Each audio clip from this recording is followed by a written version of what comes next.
Ang isang taong sanay mag-isa ay hindi nangangahulugang malungkot o walang kaibigan. Sa katunayan, ito ay nagpapahiwatig na sila ay self-sufficient. Hindi ito nangangahulugang ayaw nila sa tao, kundi hindi sila nakadepende sa iba para maging masaya. Ang kanilang kapayapaan ay galing sa loob at hindi ito nababatay sa dami ng kaibigan o sa atensyon na nakukuha nila dahil sanay sila na solusyonan ang mga problema ng mag-isa. Hindi sila madaling kontrolin o imanipula. Wala silang takot na maiwan o iwanan dahil alam nilang kaya nilang tumayo sa sarili nilang mga paa.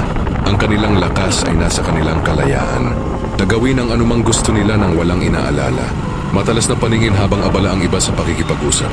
Ang mga taong sanay mag-isa ay tahimik na nagmamasid dahil dito natututo silang basahin ang ugali ng mga tao at ang sitwasyon.